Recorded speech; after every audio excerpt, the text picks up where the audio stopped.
सन्यासी स्वामी विवेकानंद। बहुत समय पहले की बात है। 12 जनवरी 1863 को कोलकाता के एक प्रतिष्ठित घर में एक बालक का जन्म हुआ।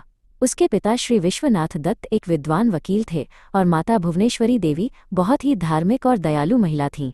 उन्होंने अपने लाडले का नाम नरेंद्र नाथ रखा, जिसे प्यार से लोग बिले बुलाते थे। बचपन से ही बिले बहुत चंचल थे, लेकिन उनकी आंखों में एक गहरी बुद्धिमत्ता झलकती थी। नरेंद्र सिर्फ शरारती ही नहीं थे, बल्कि वे नई चीजें सीखने के लिए हमेशा उत्सुक रहते थे। उन्होंने छोटी उम्र में ही शास्त्रीय संगीत सीखा और उनकी आवाज़ बहुत सुरीली थी। इसके साथ ही वे शारीरिक रूप से भी बहुत मजबूत थे। उन्हें घुड़सवारी करना बहुत पसंद था। वे बड़ी निडरता से घोड़े पर सवार होकर मैदानों में दौड़ते थे, जिससे उनकी बहादुरी और अनुशासन झलकता था। नरेंद्र बचपन से ही बहुत साहसी और परोपकारी थे। एक बार उन्होंने देखा कि एक तेज रफ्तार घोड़ा गाड़ी एक छोटे बच्चे की ओर बढ़ रही है। बच्चा सड़क पर अकेला था और डर के मारे जम गया था।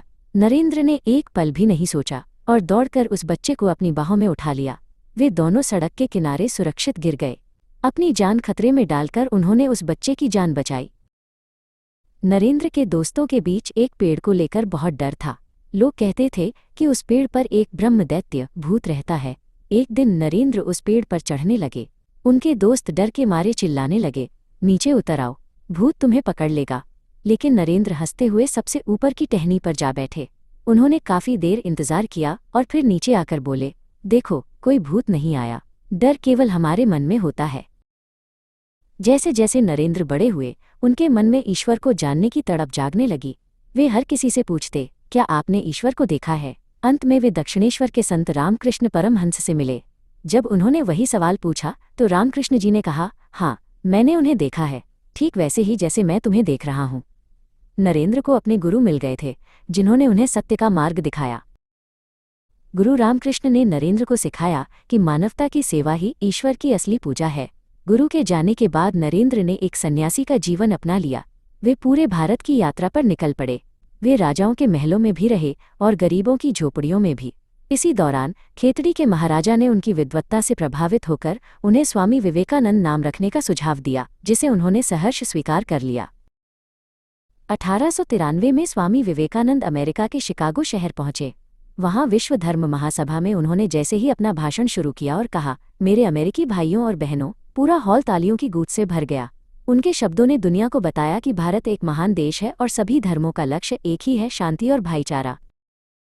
अमेरिका में प्रवास के दौरान स्वामी जी एक महिला के घर ठहरे थे। जब भोजन का समय हुआ तो स्वामी जी ने देखा कि खिड़की के बाहर कुछ बच्चे फटे कपड़ों में खड़े हैं और बहुत भूखे लग रहे हैं। स्वामी जी का दिल भर आया।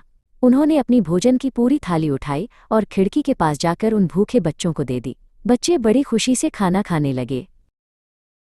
घर की मालकिन ये सब देखकर हैरान रह गई। उसने पूछा, स्वामी जी, आपने अपना सारा भोजन उन्हें दे दिया, अब आप क्या खाएंगे?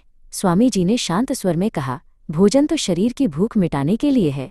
अगर मेरा भोजन इन बच्चों की भूख मिटा सकता है तो मुझे इससे जो खुशी मिली है वो खाने से कहीं ज्यादा है, क्योंकि देने का सुख पाने के सुख से बहुत बड़ा होता है। भारत लौटकर स्वामी जी ने अपने गुरु की याद में रामकृष्ण मिशन की स्थापना की। उन्होंने देश के युवाओं को संदेश दिया कि वे आलस्य छोड़ें और समाज की सेवा में जुट जाएं। उन्होंने कहा, उठो, जागो और तब तक मत रुको जब तक लक्ष्य प्राप्त न हो जाए। उनका मानना था कि शिक्षा और निस्वार्थ सेवा से ही देश का भविष्य उज्ज्वल होगा। स्वामी विवेकानंद का जीवन अनुशासन और निरंतर साधना का उदाहरण था। वे दिन रात काम करते थे और ध्यान में मग्न रहते थे। उन्होंने सिखाया कि हर इंसान के अंदर अनंत शक्ति छिपी होती है, बस उसे पहचानने की जरूरत है। उनकी दयालुता और निडरता ने लाखों लोगों को प्रेरित किया कि वे भी दूसरों के लिए जीना सीखें। 4 जुलाई 1902 को केवल 39 वर्ष की आयु में स्वामी जी ने इस संसार को विदा कह दिया। यद्यपि वे हमारे बीच नहीं हैं, लेकिन उनके विचार और उनका संदेश आज भी जीवित है। वे हमें सिखाते हैं कि वीरता केवल लड़ने में नहीं, बल्कि सच बोलने, निडर रहने और दूसरों की मदद करने में है। उनका जीवन हर बच्चे के लिए प्रेरणा का एक महान स्रोत है।